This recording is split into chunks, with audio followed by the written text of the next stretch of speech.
Hello मेरे प्यारे बच्चों और दोस्तों, कैसे हैं आप सभी लोग। मैं दीवान तिवारी एक बार फिर आप सभी का हमारे इस प्यारे से इंफॉर्मेशन वाले एक छोटे से वीडियो में हार्दिक स्वागत करता हूं। जैसा कि आप सभी को पता है कि टॉपिक क्या है बेटा, time table for last 10 days in class 12। यानी बेटा आप लोगों को 10 दिन जो ये बचे हुए हैं या 12 दिन या 15 दिन जो आप लोगों के पास बचे हुए हैं, इसमें किस तरीके से बेटा अपना टाइम टेबल मैनेज करें। क्योंकि मैं इस वीडियो को आप लोगों को ज्यादा लंबी ना बनाते हुए बेटा आप लोगों का टाइम वेस्ट नहीं करूंगा। आप लोगों को एक्चुअली में पता होना चाहिए कि किस तरीके से हम यहां पर स्ट्रेटेजी को बना सकते हैं अपनी। अगर मैं बोर्ड के हिसाब से बात करूं बेटा, आप लोगों को जरा ध्यान से देखने की कोशिश कीजिएगा। अगर मैं बोर्ड के हिसाब से आप लोगों की बात करूं तो सर बोर्ड के एग्जाम में जनरली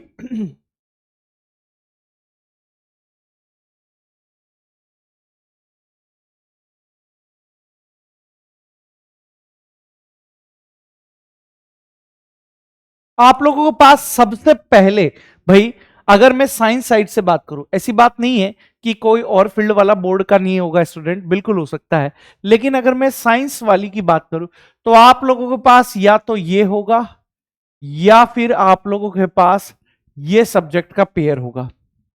या तो आप लोगों के पास पीसीबी होगा या फिर बेटा आप लोगों के पास यहां पर क्या रहेगा सर, पीसीएम रहेगा। सर पीसीबी मुझे बताने की कोई आवश्यकता नहीं है, फिजिक्स, सर केमिस्ट्री,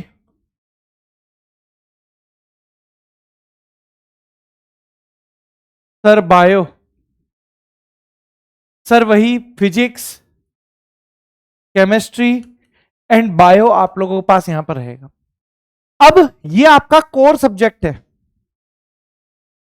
ये आपका कोर सब्जेक्ट है बेटा।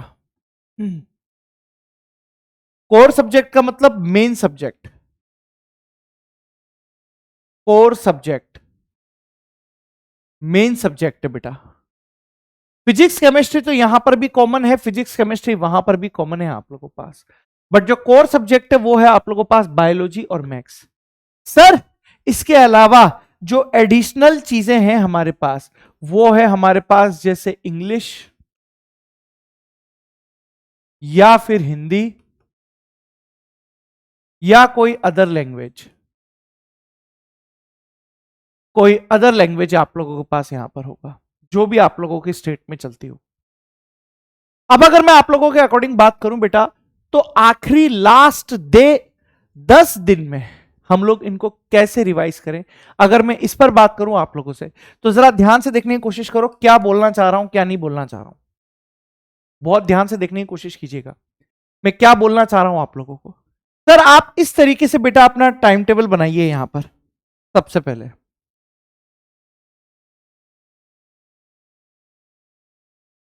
पहले मैं आप लोगों को कुछ बताना चाहता हूं कि किस तरीके से। सबसे पहले आप अपना टाइम टेबल बनाइएगा बेटा इस तरीके से, ध्यान से देखना। यह आप लोगों का हो गया बेटा लास्ट 10 डेज का टाइम टेबल। ठीक है, अब आप क्या करेंगे बेटा, यहां पर आप फिजिक्स का कॉलम बना लीजिए, यहां पर आप केमिस्ट्री का कॉलम बना लीजिए, यहां पर आप बायोलॉजी का कॉलम बना लीजिए, यहां पर आप इंग्लिश और हिंदी का कॉलम बना लीजिए इस तरीके से आप।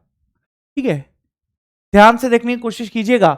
बेस्ट मेथड है बेटा आप लोगों के लिए, है ना। अगर आप इस तरीके से तैयारी करोगे तो बड़े ही आराम से कर लोगे बेटा। यहां पर आप हेडिंग डालिएगा फिजिक्स,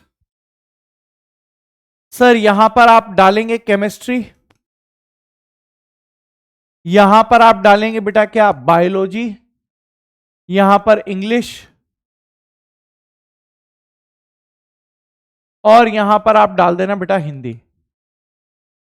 ठीक है, अब जरा समझिए, मान लीजिए मैं केमिस्ट्री का टीचर हूं तो मुझे केमिस्ट्री के चैप्टर्स के बारे में ज्यादा पता है। फिजिक्स के जो भी आप लोगों को चैप्टर आपके कंटेंट में हो, सब्जेक्ट में हो, वो आप लोग लिखना है। जैसे केमिस्ट्री में मेरा सबसे स्ट्रांग है बेटा मोल कंसेप्ट। मेरा मोल कंसेप्ट चैप्टर क्या है बेटा, सबसे ज्यादा स्ट्रांग है। इसमें मुझे ज्यादा रिवीजन की जरूरत नहीं है। आपने एक बार रिवीजन कर लिया, एक राइट लगा लीजिए। आपने इसके डेरिवेशन कर लिए, आपने इसके सवाल लगा लिए, आपने इसके अंदर छुपी हुई थ्योरी को पढ़ लिया, आपका काम खत्म हो गया। आप लास्ट में जाकर एक क्विक रिवीजन और कर सकते हो, और जितनी बार रिवीजन कर लो उतने राइट लगा देना, क्योंकि उससे आप लोगों को कॉन्फिडेंस आएगा कि हां मैंने ये चैप्टर 2 बार पढ़ लिया है। सर उसके बाद सर मान लेते हैं कि जीओसी में मुझे बहुत रिवीजन की जरूरत है, क्योंकि जीओसी में बहुत सारी चीजें हैं जो हम लोगों को पढ़नी आनी चाहिए और हम लोगों को नहीं पता है। सर इसका रिवीजन इस लास्ट 10 डे में कम से कम 2 दिन हो जाना चाहिए, तब जाकर मेरा ये चैप्टर स्ट्रांग हो जाएगा। आप जैसे ही 2 बार रिवीजन करोगे 2 राइट यहां पर लगा लो। सिमिलरली सर यहां पर एक और चैप्टर की अगर मैं बात कर लूं आप लोगों से, और वो है बेटा यहां पर, जैसे मैं अगर बात करूं पी ब्लॉक 12th बोर्ड में बहुत ज्यादा बड़ा चैप्टर है सर, इसमें इतनी रिएक्शन है जिसकी हद नहीं है। इसका मतलब अगर आप लोगों को पी ब्लॉक को रिवाइज करना है तो एटलीस्ट यहां पर इसको 2 से 3 दिन आप लोगों को देने पड़ेंगे ढंग से। अगर आपको लास्ट में टेंशन नहीं लेनी है तो अभी 2 से 3 दिन इसको दे दो, आप लोगों के लिए बहुत सही हो जाएगा बेटा। सर फिजिक्स की अगर मैं बात करें तो सबसे ज्यादा ध्यान आप लोगों को देना है बेटा किसमें? मॉडर्न फिजिक्स में। सबसे ज्यादा ध्यान जो आप लोगों को देना है वो किसमें देना है बेटा? मॉडर्न फिजिक्स के अंदर यहां पर देना है। और सर मॉडर्न फिजिक्स के बाद जो आप लोगों को यहां पर ध्यान देना रहेगा वो ध्यान किसको देना रहेगा? सर मॉडर्न फिजिक्स के बाद हम लोगों को ध्यान में देना रहेगा आप लोगों के पास करंट इलेक्ट्रिसिटी,